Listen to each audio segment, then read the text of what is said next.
All right. Good night to you. Good evening. Good afternoon. Good morning. Whenever it is you tune in. Hope all is well with you guys.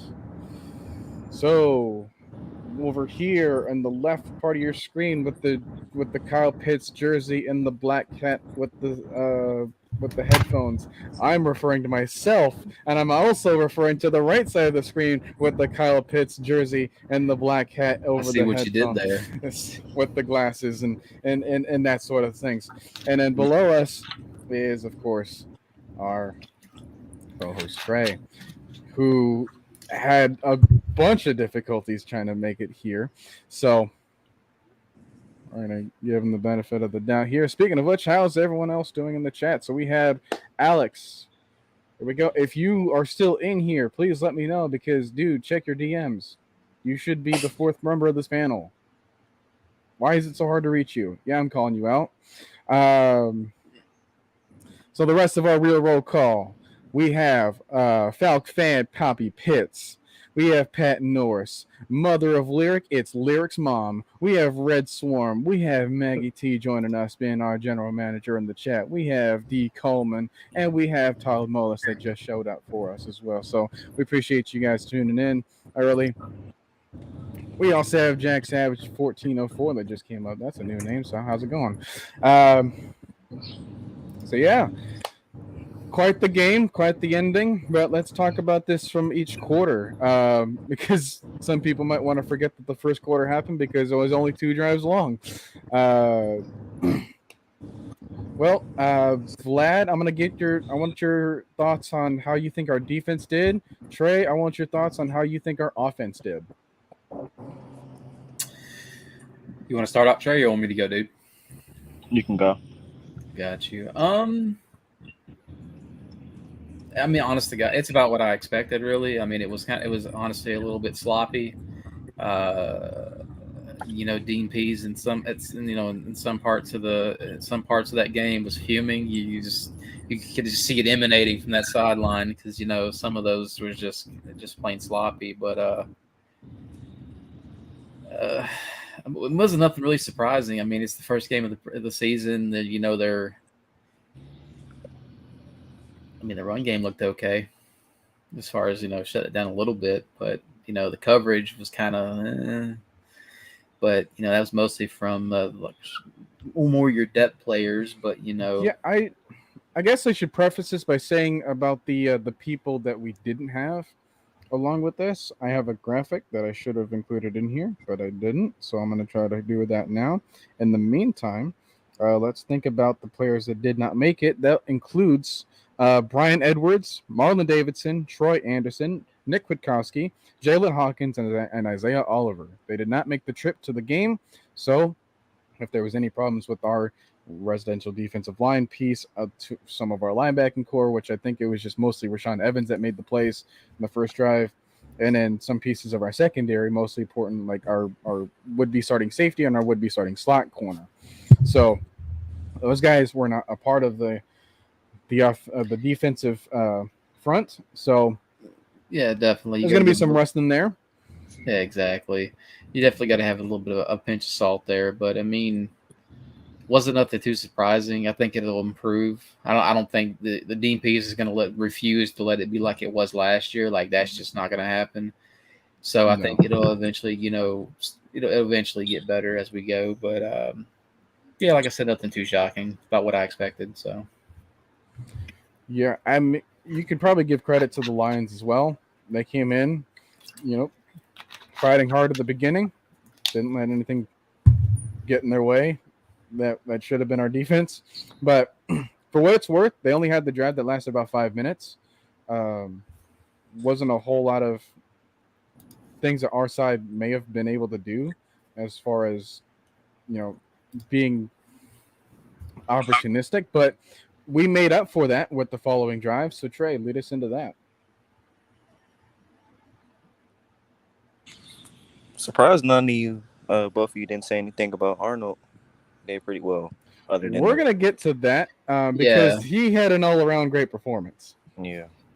yeah, As far as the offense, though, I was enthused about it. Other than the holding penalties and the what was it? Was it a false start or illegal? Well, no, yeah, it was a false start. The running game was beautiful that first drive. I cannot lie. Quadre kind of had a different running meaning to him. Kind of hope Marcus would pass the ball a little bit more, but you know, with Drake not Drake not being in there the entire drive, and they're not really trying to get Patterson and KP the ball. It was kind of like okay, let's see what Marcus can do just on his legs. So I was good with that, but yeah, the running game was pretty well. Other than the 2 plays that got blown up in the holding call, I say the offensive line did pretty well. I mean, you can see the rust come out. These guys haven't played a real actual game in longer than that. I say about 7.5 months. So you can see the rust. But all in all, Like they our did last well. game was like January 2nd or something. Yeah. So all in all, I think they did well. I think one thing though, the offensive line is still getting used to having a mobile quarterback for sure. I can tell. I mean, you could really tell off of that Aiden Hutchinson hole with Chris Lindstrom. You could tell he was like, okay, I didn't know he was going to roll out that way. So you still can see they're getting used to a mobile quarterback. But other than that, they're pretty well all in all. Yeah, it was a nice methodical drive. Like you said, the run game really controlled it. I love what I saw from Allison. Like you were mentioning, the burst that he had. Like you can tell that. All right, yeah, they really taught him how to run differently. So, yeah, that's great to see. Does he make the roster? I don't know, because Damien Williams also looked really good in spurts. He had Caleb Huntley that got quite a bit of snap time that looked really good in spurts. You didn't have Cordero Patterson really play, but you didn't really need him to, because we had to showcase a bunch of our other players. We had to showcase our depth. Which, speaking of which, Tyler Algier also had a lot of really good plays. Some didn't even feature him running the ball, as a certain last play of the game would suggest. But as far as that's concerned, speaking of concerns, Mariota. Now, you talked about him only throwing for 2 passes. Those passes were complete. One to Drake London, the other one to Kadero Hodge, which I thought was an interesting choice to have as a second receiver. But it was on the 3rd down play, got us closer to the red zone. Then he made that final decision. But how do you think about him and his decision-making to, kind of tuck and run in certain moments? Like, do you want him to start getting more comfortable with his receivers? Do you want him to start kind of maintaining himself in the pocket? Like, how do you want him to go about, I guess, how he does his job? I mean, you can't really say he didn't have the time to throw. He had the time. I think one thing is, though, he was playing with a bunch of kind of 4th, 5th string wide receivers other than Drake. With Drake only being there for 2-3 plays. But other than that, I think it's kind of like, yeah, I do want to see him throw the ball a little bit more. But I'm glad to see he can still make those plays. Now, I would like to see him slide on those first 2 runs. I then, kind of held my breath on that one. But as far as him, tucking and running, he made the right decision, I will say. I'm glad he didn't try to force anything in there. But, yeah, I would like to see him throw the ball just a little bit more. But like I said, if it's not there, I'm glad to see that he's not trying to force it in there. He'll try to make a play on his own. Me and Noah were talking about that off stream a second ago about Mariota and eating those unnecessary hits and not sliding. That's what I said too. It made my teeth grit when I saw that. I'm just like, some unnecessary hits sometimes. But like Noah said, that's kind of like what you get with Mariota, so.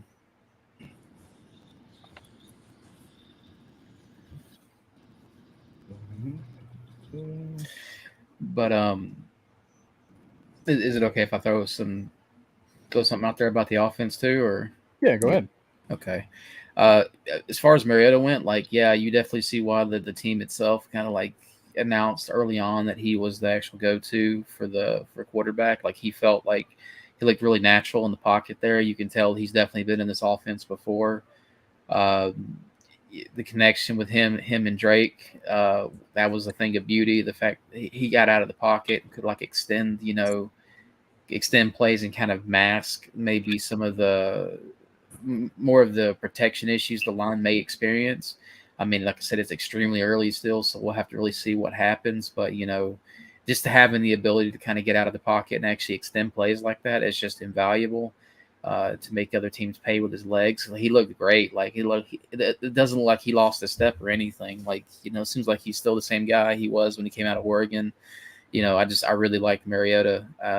And I think that was an amazing pickup by this regime to bring him in to actually, if anything, because we don't know if he's going to be the long term or the short term or whatever, but just to have somebody in front of Ritter like that Ritter can really call upon, that knows what's going on with this offense, can really answer, things about this offense, that really know how to maneuver this offense like that. That was just an amazing pickup. Like, I really like Mariota in this system.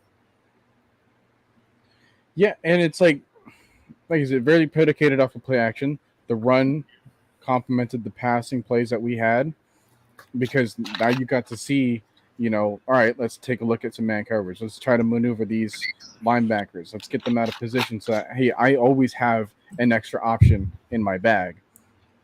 So, yeah, it was good. It was not a whole lot to focus on his part, but I did like the dive that he had in order to make the score for the touchdown. That's typical Mariota at this stage in his career. You like that aggression he had to go out there and get it. Exactly, and that's a part of his leadership mentality, is to know that, hey, I'm going to fight for extra yards for my team. Whether you guys think that I'm not going to be okay with it, but I trust myself to be fine. I trust myself to come out as the victor. And I like the confidence, because he was, like I said before the stream, I was like, he was mostly docked in Tennessee for being too conservative. Like Tannehill at that stage in his career, he was a backup. He needed to prove himself, so he needed to make those aggressive decisions.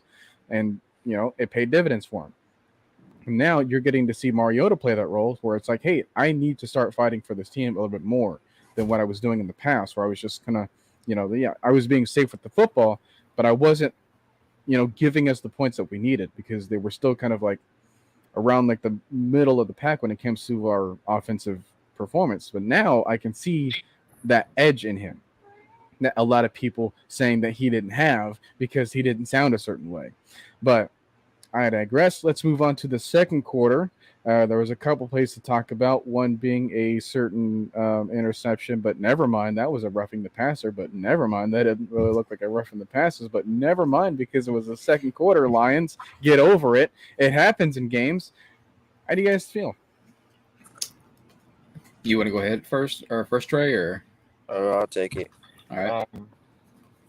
That second, I like how Desmond came out in that second. That was especially those first two passes, poised. He didn't seem nervous. Well, of course you're going to be nervous, but he didn't seem like, oh my goodness, it's a NFL game. He treated it as okay, it's just another game that I have to be smart with, I have to protect the football with, and I like that. The running game did kind of slow down in that second quarter a bit, just because, it's a new offensive line and a new running back, so it's like, how they run differently. But, the more it picked up. Now, what I didn't like about that, really I didn't like about the entire game, were the drops. The Parker Hesse drop really just stung me. I'm glad that he made it up with the touchdown, but that really just stung me right there. The Geronimo Allison drop, it hit him right in his hands. I mean, Dez made a crossbody throw with pressure coming in his face. It was literally right on him. He dropped that one. I think it was another Geronimo. No, Geronimo nearly dropped it, but he caught it. He could have scored, but he didn't. And I think it was one more, if I can recall. But other than that, and of course the 2-minute drill, pretty well done. Could have used the timeouts a little bit more time conservative, but I do like how that 2-minute drill went with Dez and how they were still able to get points on that. And his mobility, it showed a lot, especially on that 2-minute drive. I think it ran for like 40 yards alone, just in that one drive right there, like 30, 40 yards right there. Yeah, so, like he had 60 yards on the day. I think I remember like one last run in the fourth quarter, but yeah, but other than that, was pretty well done as far as them. think Dez proved a lot last night. The whole time I was sitting there watching Hesse when he went up to get the ball in the end zone on that one play you were talking about. The whole time I was thinking, I was like, man, if that was Pitts, that'd have been 6 points. Like, there ain't no question in my mind that'd have been 6 points.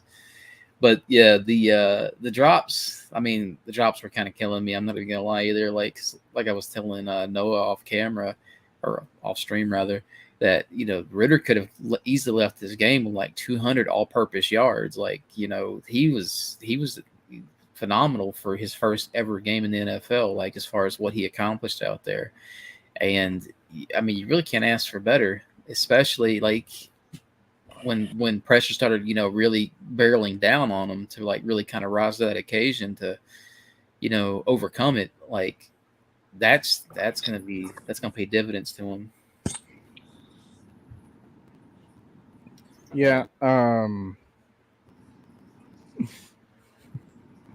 Coaches all talk, huh? It's preseason. We can't give too much away as far as like what we intend to stop. Now, if you want to talk about like technique and their performance levels and stuff like that, sure. But you can either improve or you can either get cut. So either way, it kind of makes your job easier from now on. Now, speaking of which, they have the cuts coming up this Tuesday on the 16th. We're going to drop from 90 to 85. So I don't really want to get into whole about that kind of details because it's really not our job to determine who loses money on their things. But there are people in the crowd that are taking notes. Let's just say that. So moving on to the defense that we just kind of talked about. Why would people get that impression that it would be the same? Just because of the first scoring drive. And I wanted to say this, when we had one over the defense in the first drive, y'all do understand that we basically did what we did last year with only pulling out like 20-30% of the playbook. They're not going to pull out 100% of the playbook especially on the first preseason game. 2, you missed about 3, maybe 4 of your starting players because I'm pretty sure Jalen and Isaiah were supposed to start. Well, no, Isaiah and Jalen were supposed to start. Michael looked confused out there, I can say, about where he was supposed to be at times. I still like the potential, though, but you can't really say, okay, this is the same defense when they basically were playing preseason defense. Like, no coach anywhere in the league is going to pull out their entire playbook. I mean, you may do some exotic blitzes, which Dean did. He tried to bring some pressure. But other than that, you're really not going to just go all out and be like, okay, yeah, we're going to stop this team because it's a preseason game. And that being said, we won the turnover battle by 2. Like we had a pick and a very timely fumble recovery. We almost could have had a third. Had there not been like some coincidental falling of the quarterback. You just like Taquan Graham made a really good play, but unfortunately, I think there was also another like hands to the face penalty in the same play. Yeah, Quentin Bell. Maybe D. Coleman might be writing your name down too. That's possible.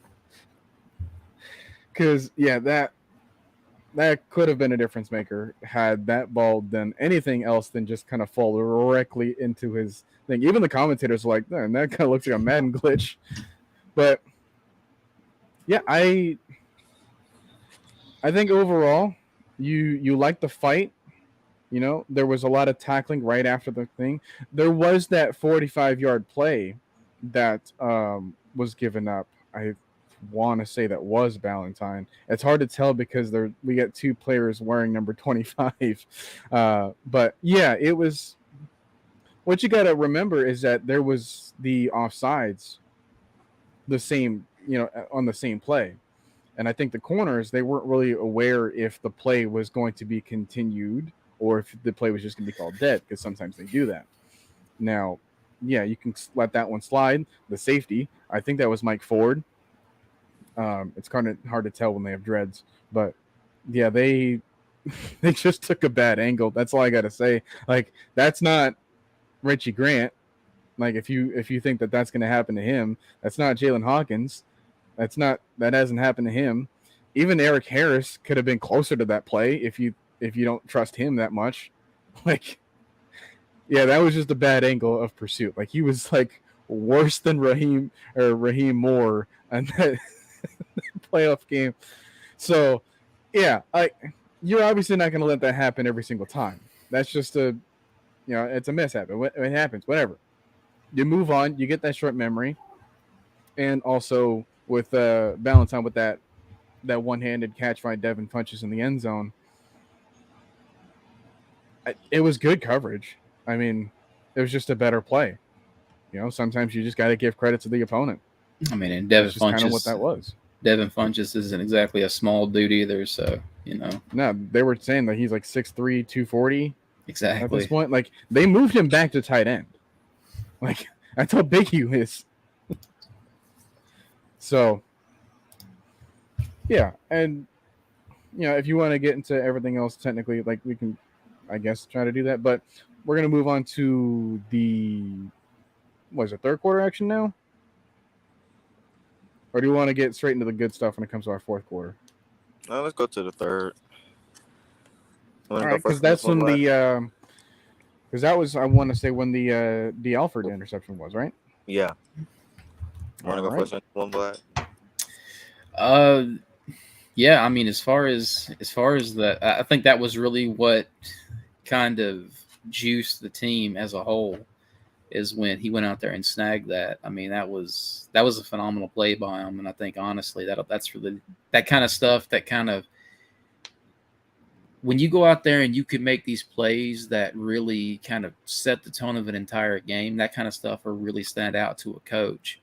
So he really did himself a lot of good, a lot of dividends to his career in general, to go out there and make something like that. Because, to give your team that kind of a boost is invaluable. That's stuff that you just really can't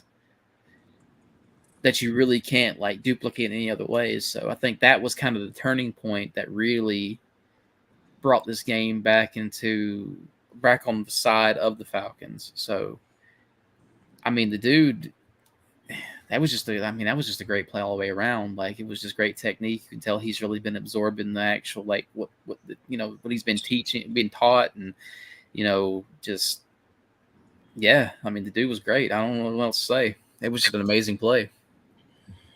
Yeah, it was a confirmation of everything that they were building up to this entire time. Yeah, exactly. It's like, hey, like, good, this finally paid off. That means that we're doing something right.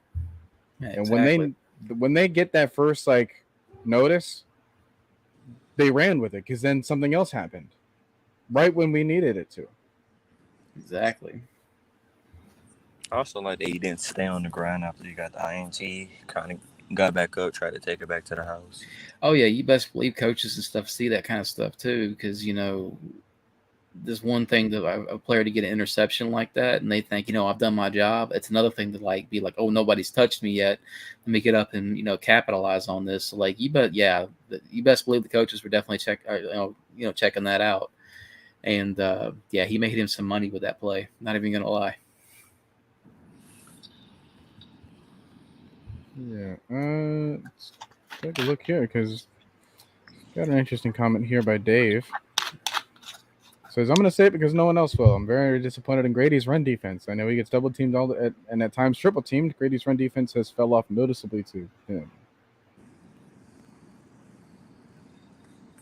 How many snaps did Grady really to get this game? Really, I didn't really count. Yeah, maybe like a drive. Yeah, he had a drive.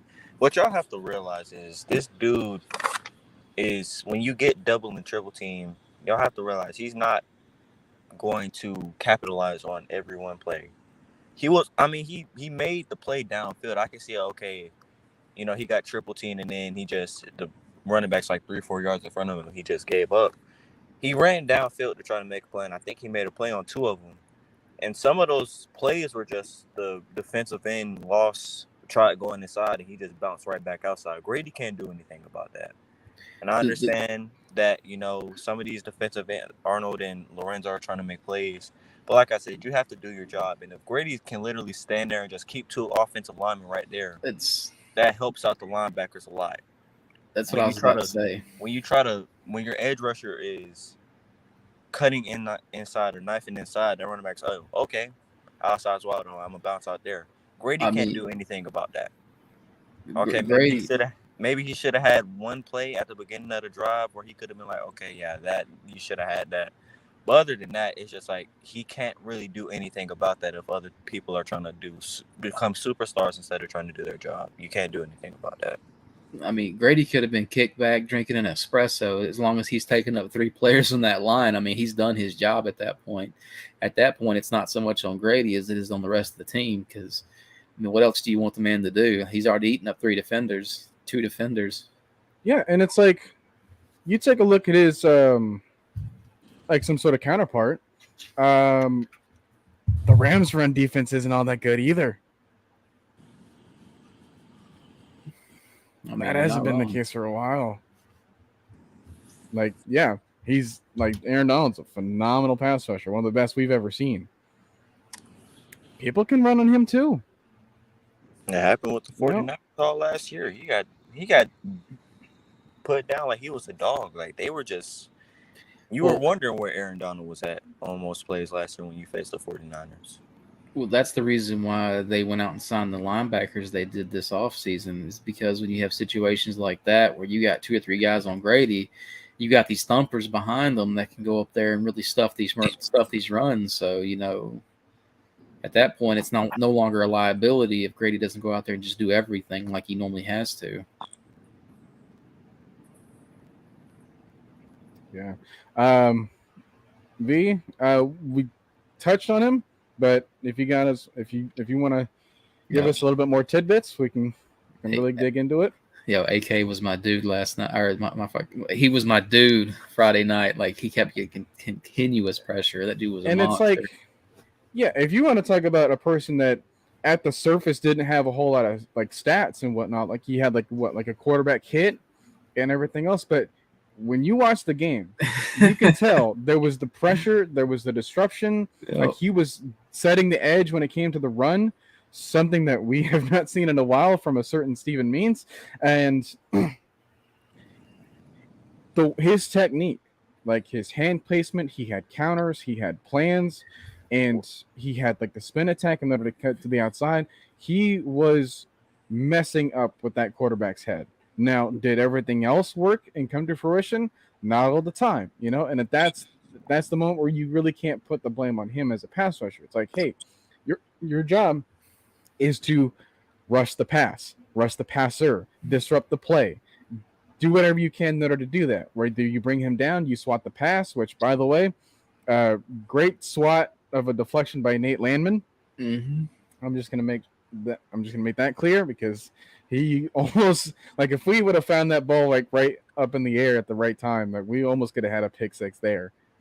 And I was like, that would have been amazing. The thing about AK too is what I absolutely loved about him is he was one of the few players I actually sat down and really looked into.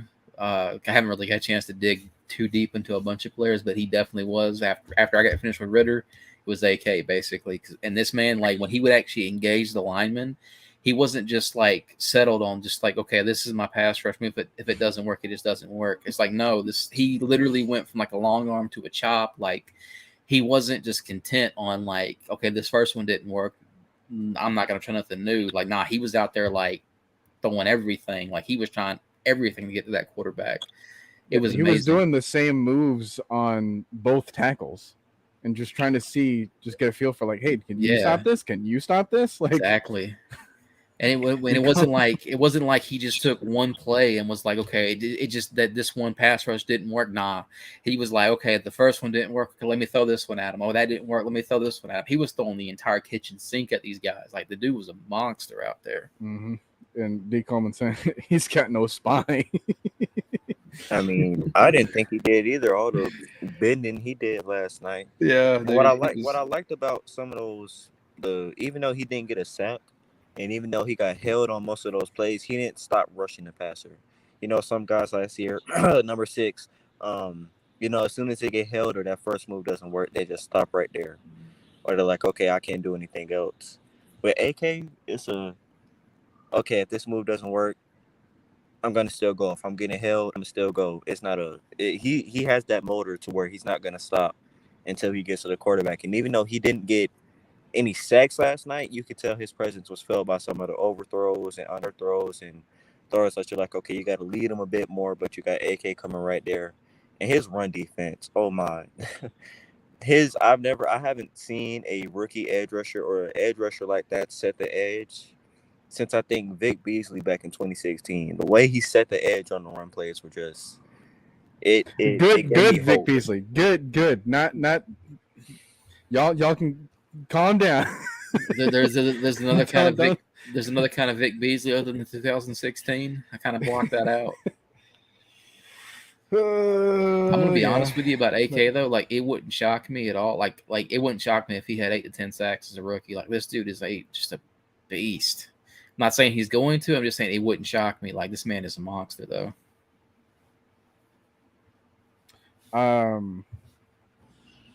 Yeah, Jalen Dalton. I think he was responsible for the. You're saying fumble, but it's like it was Timmy Horn that made the recovery. Yeah, Timmy Holmes, the one that dropped on it.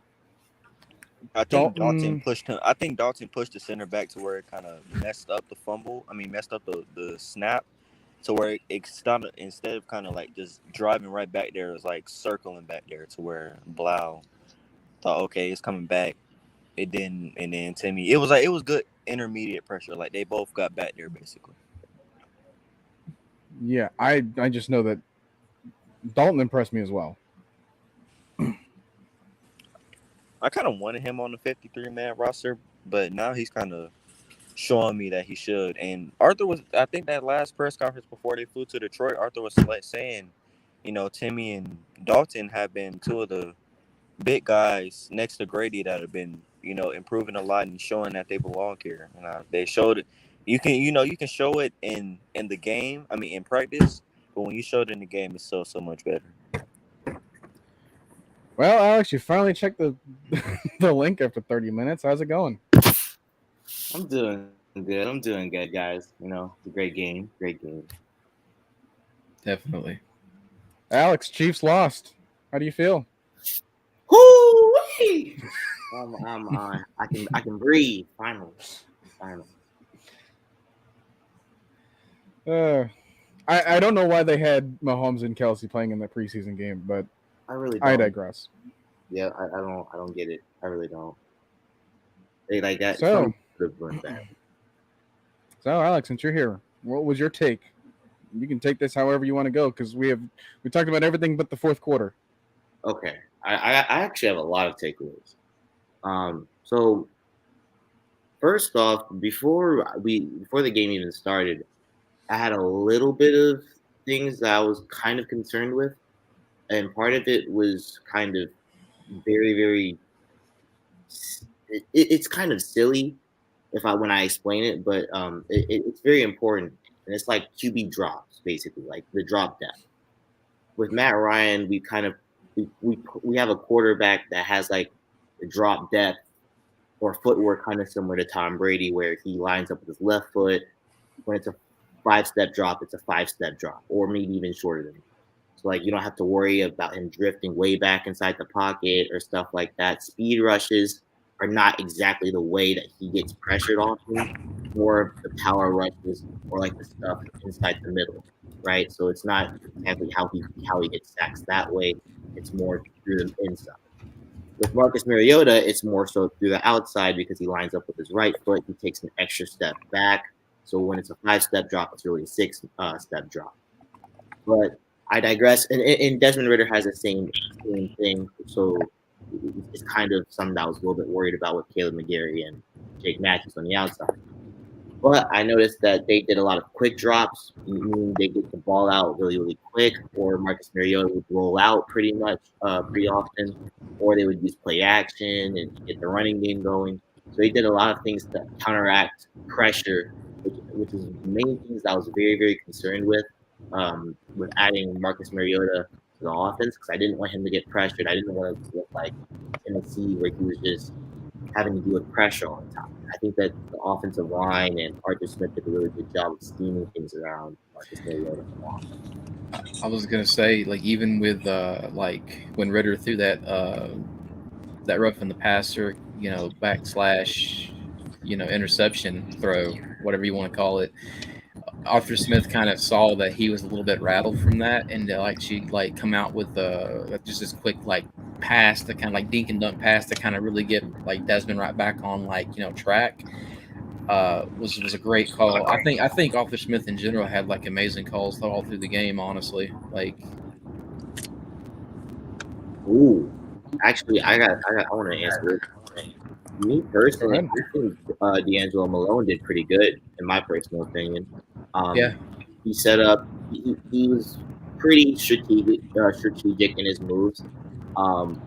He would set up outside, using his speed, like how practically I expect him to set up his pass rush all throughout the season. He showed a lot of bull rush moves to get depth in the pocket. He showed a lot of. He had a few pressures this game too, and when he wasn't getting after the quarterback, he was often seeing double. So I was pretty happy about it. So I give him a nice performance. Yeah, I definitely think Malone's is definitely a really good compliment to Epic Eddie. So I'm really excited to see what these two guys are going to do during the season. I think they're going to bring some havoc, and it'll look way different than it has been in the last couple of years in Atlanta. We actually might have some pretty competent pass rushers for a change.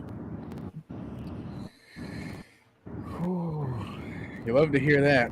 Yeah, I know, right? It's a foreign concept, but it's got a nice ring to it, though, right? They better. Just like everyone trying to go back to the immobile quarterback days, Mm-hmm. Times are changing, and same would have to go to the Lions as well. Wide receiver core, I think that they really impressed me. They didn't really seem to have a whole lot of drop problems. Their offensive line, stout. I already kind of knew that from the jump with their first team guys. But it's good to see some decent push that they had as well. That first team offensive line for Detroit's actually really good. Very good. Oh yeah, I would say top 10. Yeah, it's nothing to sleep on.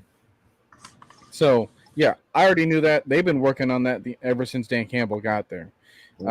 Defensively as well, obviously with Aiden Hutchinson, but you dig in the middle section, and they got some guys there that they really like as well. So their linebacking core, that Rodrigo kid. Oh yes. Don't even get me started on him. He can. That dude. I'm sure you noticed, but Brett Coleman had compared him as a knockoff version of the Cody Keene. So he's nothing to sleep on. But I can't remember if we touched on him back when we were doing our draft talks. I don't think we did. We touched on maybe pretty briefly. Yeah, we touched on everything rounds 1 through 5, but he was a 6th rounder, so there wasn't a whole lot to base it off of. And then plus once we knew that we had our linebacker of choice in Trey Anderson, it really wasn't much of a topic anymore. Right. That was probably my biggest disappointment about the game. Is I was really looking forward to seeing what Anderson can do out there, because that man is just just I don't know athletic. I don't know if they've given us any updates about the next game against the Jets. But Gerard Davis for them as well. Ooh, making every other play. Yep, they have some good linebackers too. They had a linebacker that they had last year who's not with the team because he outplayed what he did last year. But Jalen Reeves-Maybin, who's now on the Houston Texans, I liked what he did in Detroit. But I have some news that I have a name that I don't even think a lot of people know. He actually, in my opinion, balled out. And that guy is Nate Lehman. He, to me, I think was really good at the linebacker. Yeah, we just I mentioned him about the deflection that he had that almost gave us a pick 6. Mm-hmm. Boy, oh boy, he had a good game. What not to get off subject, but I'm kind of curious. What was y'all's whole thought about the whole center position? Because they were rotating like Dahlman and Hennessy in and out. Like, what was y'all's thoughts about Hennessy on the first couple of snaps, and then like Dahlman through the rest of the game? Hennessy was still getting some pushback. So yeah, there's that. Dahlman, I mean, he was okay. Like, one thing that I was really looking, keeping an eye out for was there any like penalties? And yes, we had a false start by Chris Lindstrom. That's not going to happen in the regular season. I can guarantee you that, because that's not the type of player that he is. If you're gonna have a penalty, might as well be here, and might as well be something simple. Same with the holding. Yeah, you can kind of understand. He's never seen Aiden Hutchinson before, so yeah, you're gonna give him that respect. It's one of those things where it's like, yeah, you'd rather pull him back than have to push him forward. Right. Exactly. So it goes to show that, yeah, there was not a whole lot of miscommunications involved. Like, even Jalen Mayfield or even Elijah Wilkinson, people that were kind of new to their position or new to their, rankings now, they didn't really give us a whole lot of problems. Yeah. They weren't causing us a bunch of like third and extras and like first and 20s. And even when we had the first and 20, Drake London saved us, So it was something that we could overcome. Now, as far as like their actual blocking and stuff, that's still going to be in the works, but we had a solid defensive front to go up against this time. We had a solid defensive front to go up against for the next week, and then possibly the next week against Jacksonville, because, a lot of hype around the defensive line is brewing up as well. So they're going to get tested, every form of that offensive line is going to get tested. And if they don't like what they see, dude, this is the time to cut people. Like, this is the time to really kind of strengthen your weakest link. Mm-hmm. Yeah, I mean, it's going to be one of those things, especially when the actual season starts, where we're really going to find out what especially this offense is about what this offensive line can really do. Like, are we going to get any kind of steps forward? Are we going to be the same? Is it going to be regressed? Like, a lot of things about this team is going to be answered when we find out what this offensive line is really going to be about. So I am really curious to see, like, especially with like these unsettled positions, like the center position. So I mean, honestly, at the moment, I really couldn't tell you who I would actually pick to start week 1. But I mean, we're gonna find out a lot, though. It better not be Ryan Nuzio, though, because that. Oh, absolutely. Absolutely. Don't even. He can't even snap the ball. No. Yo, I was like, what is? I was like, when I saw that, I'm like, what is he doing out there? When I saw that, you have one job. Like, bro, even if you miss 90% of the blocks, at least snap the ball. I mean, I guess to be fair to him, I guess he might have had butterflies or something. But I mean, it's still the same outcome, still the same. It's like, man, you got to get that ball there. Like, there's like third quarter and you're still having butterflies, man. Like, I mean, everybody's different, right? You don't know. I'm just trying to give him the benefit of the doubt. That's the only thing I got, though. Other than that, the man needs to get the ball there. I will say, though, he did have some nice run blocking. I'm not going to fully get that. But I will say, in regards to the center position, from what I saw, Matt Hennessy basically looked like Matt Hennessy. And that's not a bad thing. Like, Matt Hennessy showed me last year that on zone run plays, I don't even need to worry about it at all. Like, period. Point blank, period. I don't need to worry about it. Yeah, his job's to get to the second level. He knows how to do that. On power run plays, you need to double. If you leave a single block, the play's dead. Point blank, period. You need to double team with Matt Hennessy. And it gets a little bit dicey. I like he got bigger over the offseason too, I could tell. Yep. Yeah, he did actually. He has to, because that is playing weight.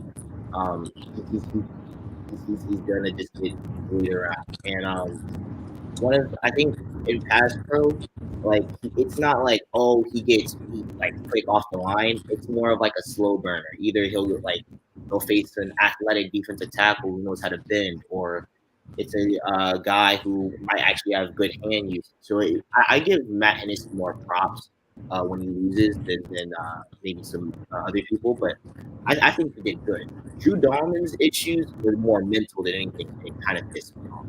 So I give the edge to that. All right. So we have 15 minutes to discuss the fourth quarter, and what better way to start it off than right here? Yeah, I that think Algier. we'll go last to front. Red Swan, the blitz pickup by Algier got me so pumped. All I could think of was, man, if only Devontae Freeman could pick up a blitz like that. I was literally about to bring up Tyler Algier. Like him, like in general, like he had a pretty good game. Like his running was really well executed. Like I really liked how he was able to like find these holes and hit these holes. Like, you know, I think he's going to be a great running back for us. But you know that he literally saved the game for us with that blitz pickup. Because if he hadn't picked that up, it probably would have ended up in a Ritter sack. Like that was a clutch pickup. Just gonna say, I think I was the first person to throw his name into the fold when we're talking about running backs. He was. You know, and I mostly talked about how tough of a runner he is, how very straightforward, and how his vision is top tier in this class. It is. And I think we definitely saw that. But also, you get that body, that 5'11", 225-pound body, and you use that for pass protection. And he definitely had the man's a willingness cannonball to do it. He's also a former linebacker too.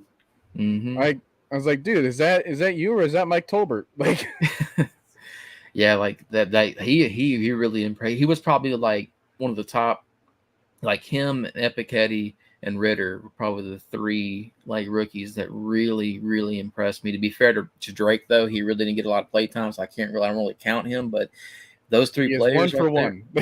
Yeah, I mean, you know, what else more could you really ask from him? But I mean, like the actual rookies, they got a significant amount of play time.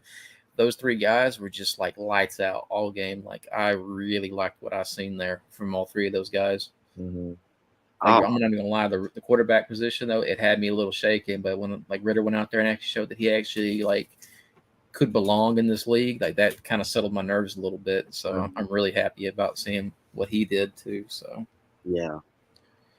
So speaking about that last play, because people are trying to like throw some shade on it, and I don't fully understand why. Oh, I'm ready for it. Because yep. Oh, I'm ready for it. I'm glad the thing is that people want to say like, oh man, that was like a prayer of a throw. Like he didn't mean to do that. Like, first of all, he mentioned it in the interview. I don't think anyone really paid attention to the interview. At least anyone that wanted to make that claim, they definitely didn't. Like he obviously knew what he was looking at. He obviously knew what he was seeing, and he made sure that, hey, I'm going to go give my guys a chance because I have that confidence in him. So that's what it was. And if you think that was a prayer of a girl, we literally have a play in the NFL called the Hail Mary. What do you think that is? Okay? That's the situation that he found himself in. Okay? Yeah. It is a 4th and 9 on the 21-yard line. We are down by 3 points. We did not need to score a touchdown. We could have settled for a tie. I don't know if anyone would have been okay with that, but that's an option on the board. Mm-hmm. But, you know, given how there was like 2.5 minutes left in the game, or, you know, there was enough time in order to. No, we had the Timmy Horn fumble recovery was into the 2-minute warning, so we had about 70 seconds left in the game. Yeah, all right, that's much time. Okay, we didn't need to score a touchdown. We could have just like ran the ball, but it was a 4th and 9 situation. Our coaching staff, our play calls, and our quarterback especially had that confidence and be like, no, all right, I just saw their side of the ball, their side of an offense, convert like 2 4th downs against us on a 17-play drive that just ended in a field goal. Our defense did the best they could to keep us in the game. Yep. We have to reward them for that, right? Because that was a valiant effort. That is not something that you see in the previous 2 years that we saw with Smith and or with Quinn and whatever, right? And by the way, for all those people that were like begging for the the Dan Quinn stuff, I made it an effort to bring it back here. There we go. There's the new Gilbert. That's awesome. Yep. But I mean, the thing about The thing about that play though is like, you know how many times Russell Wilson's done that exact same thing. Oh my god! So you're telling me that every time Russell Wilson's done that, it was just a prayer. The Tyler Lockett, bro. The Tyler, yeah, like no, it wasn't. And then Dude, people want to Russell say, Wilson has the best relationship with God. and that's the thing, right? He's quoting scriptures. That's the thing though. It's like then people want to sit there and say, oh well, you know, it was like their fourth string, you know, corner out there or whatever. It was like it was our fourth string receiver. Like, what are you talking about? You know what I mean? Don't even get me started. Actually, that receiver never played receiver until he came. He was a lacrosse. That's what I'm saying. He was a lacrosse and a quarterback before he came here. Exactly. Against a cornerback that's been playing high school since he was in 10th grade. So, and then I think that was their second or third string cornerback. So basically, and let me just tell y'all how this pass went, okay? So like you said, Noah, you're at the 20-yard line, okay? Mm-hmm. They sent basically an all-out blitz. It was 6-7 man blitz, okay?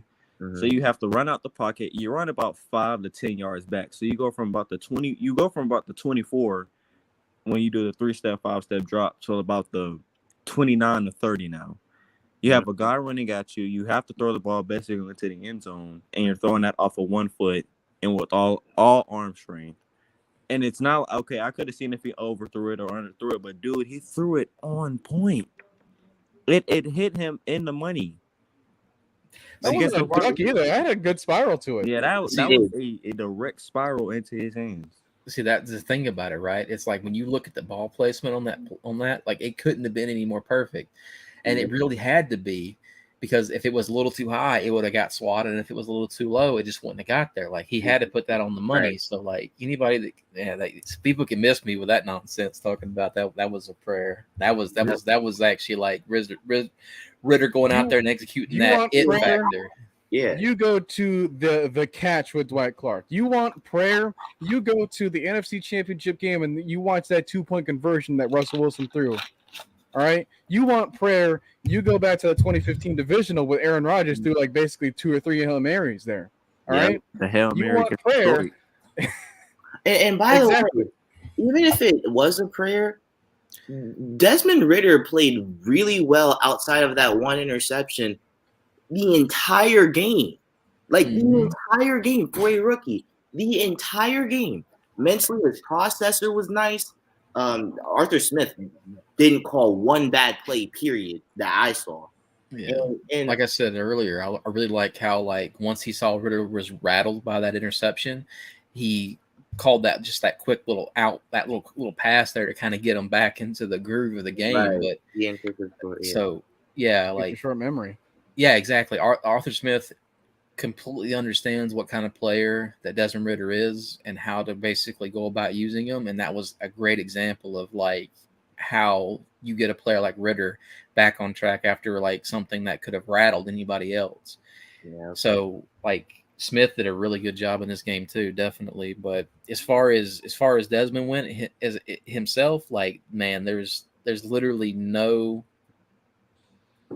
nothing that drove me more crazy about this game but those drop passes. Because I mean, he had some dimes out there. Like some of these passes hit these receivers right on the hands, and these dudes were out there dropping on. Like, this man could have had 200 all-purpose yards in this game. Like it was nutty what he was doing out there. Yeah, what I like about it though, with you seen with some rookie quarterbacks, okay, their raw receivers are dropping these easy passes that hit the right in the hands, and they get mad and they start losing themselves in the game. Whereas like, okay, you know what? Maybe that ball was a little on me. Maybe it was too high. Maybe, I didn't put it a little bit too there, but he didn't put that on himself or the wide receiver. It's okay. He dropped it. It's going to happen.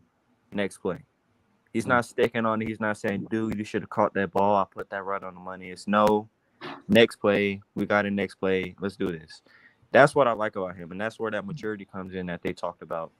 And also, I don't know what these people were talking about with his accuracy. If he's having trouble with accuracy, I didn't see it all game yesterday. I didn't see it during training camp when they showed highlights at all. So I can tell that Arthur and Ragone have been working with him on that accuracy thing that so many people were talking about during the draft. There was about one play, and then me and Vlad talked about this before. There was one play where I saw where it could have been an accuracy issue, and it was like there was 16 seconds left in the second quarter. We had a deep out to, I want to say it was to either Cameron Hodge Bate. or I think it was Cameron Bate. Cameron Batson. Yeah, yeah. There was like three defenders in a triangle formation around Batson, and Batson wasn't completely at the sideline. So the throw sailed low. Okay. Mhm. If it was any higher, you keep That's the what they- defenders in the play. Mhm. If it was any lower, you keep the defenders in the play. Any more inside, you don't get what you want as far as like the amount of time needed on the clock, because I don't even think we had any timeouts at the moment. Mhm. All right. You had any further outside, and that's an incomplete pass anyway. So it's like it really didn't matter. If he actually catches the pass and he doesn't go out of bounds, that's also not a good thing. So, yeah, it's just like one of those.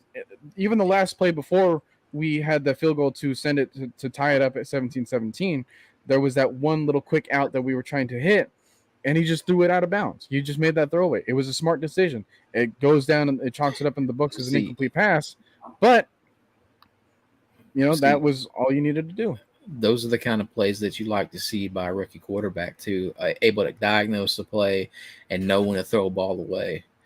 Like that's a skill set that most quarterbacks, it takes a while to develop. But to see Desmond Ridder actually being able to be like, okay, let's just let the play another down, because sometimes it comes down to that, and having that ability to really diagnose when that's really needed is it's a valuable skill. So like I really like to see his ability to kind of diagnose, a play, know when to throw it away and when to keep it. But getting back to the throw that Noah was referencing though, like that was one of them plays where it was like it had to be like pinpoint. Even then, it was still one of those like darned if you do, darned if you don't situations. So I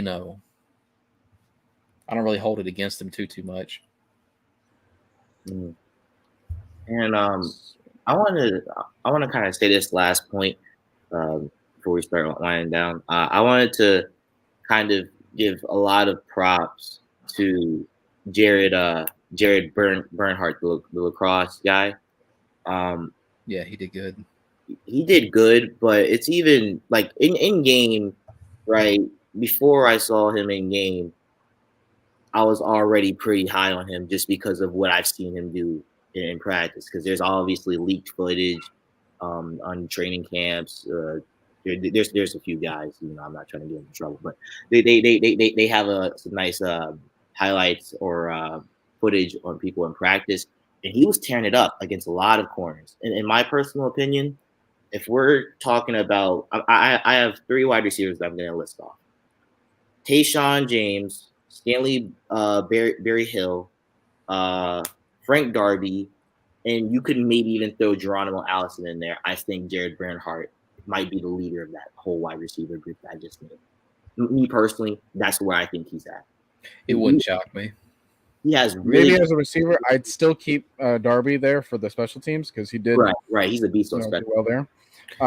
Same thing with Seth Vernon and Bradley Pinion.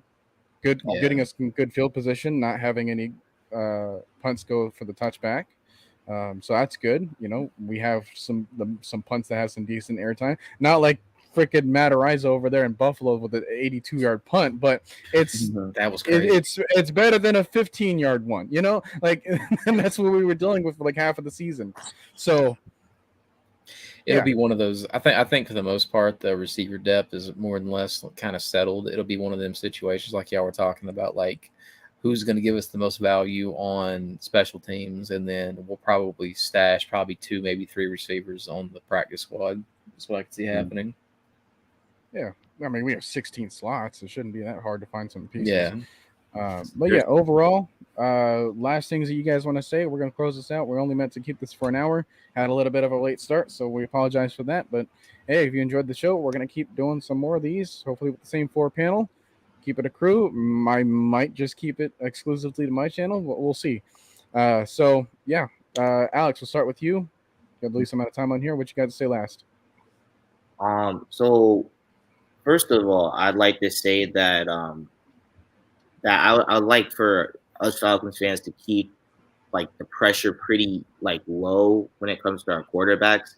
I think that that they're making really good adjustments, just in general to make sure that they get explosive plays and keep the efficiency going. But I would just like to make sure that the pressure is pretty low because there are things that may happen that are just kind of outside of the control or things that they're still trying to adjust to on the fly. But for the most part, I like how Arthur Smith is making adjustments. I love how Marcus Mariota is saying, well, if you're going to give me this, I'm going to run with it.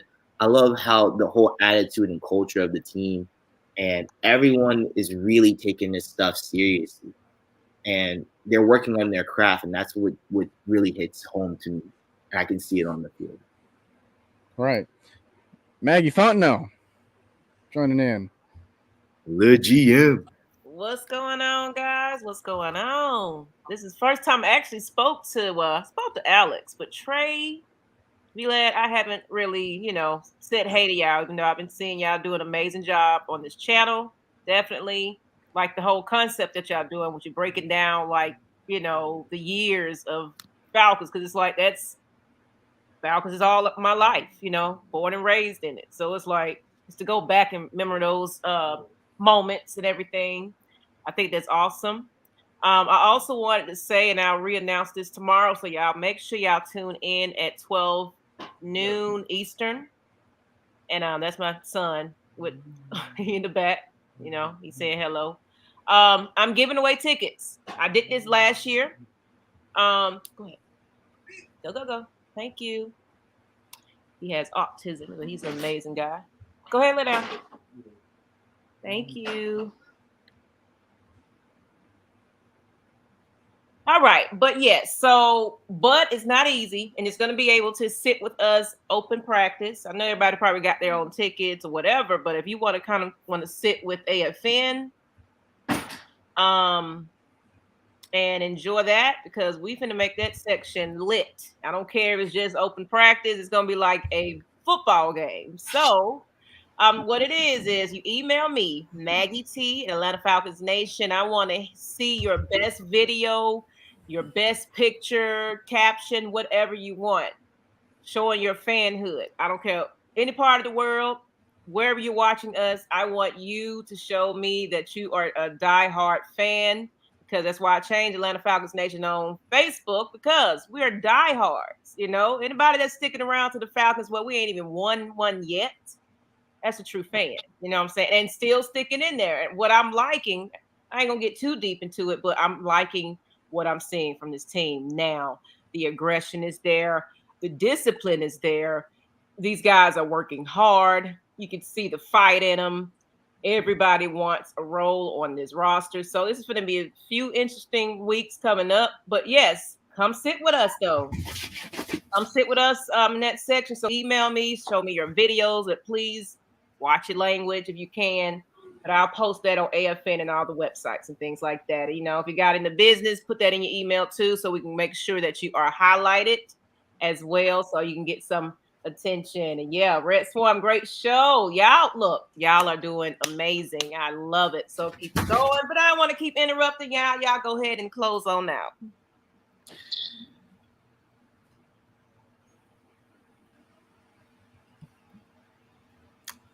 You're muted. That's my bad, because I had some dogs barking in the background. So Trey, give us your last take.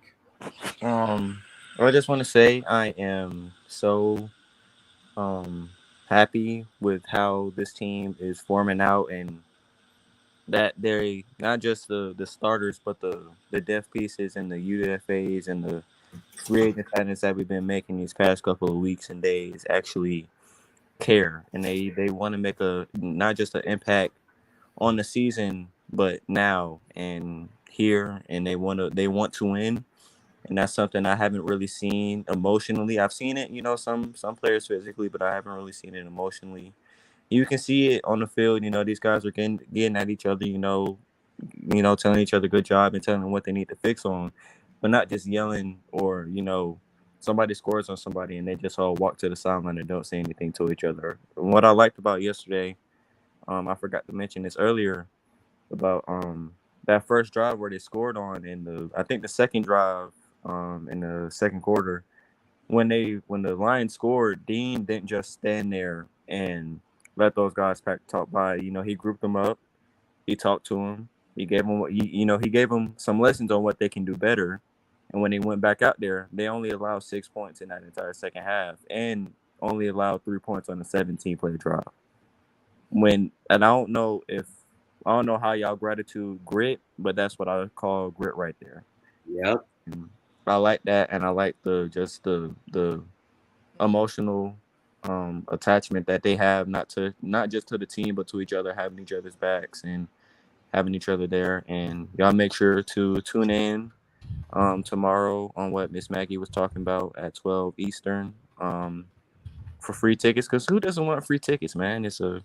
I get to go watch our very own Atlanta team go practice. I'll make sure to be in there tomorrow. I need to wake up tomorrow anyway. Don't need to be oversleeping. But I'll make sure to be there. Y'all make sure to be in there. Show some love, and yeah. Yeah. By the way, our next preseason game is going to be at the Jets. I don't know. I can't remember the exact day. Monday, August 22nd at 8 o'clock. That's why we have multiple people on the panel. Vlad, give us your last take. I really like what this team's the direction this team's going. The rookie class seems to be coming out swinging, which you always love to see that. And I think this team is going in the right direction. I think that Arthur Smith is going to be able to really get into his bag this year with what he wants to do as a play caller.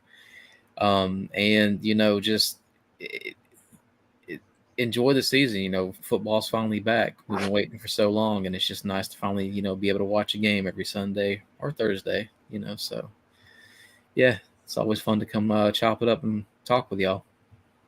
Yeah, pleasure to have you to join us. Speaking of which, again, I'm going to say this one last time. I might just keep this to my channel only.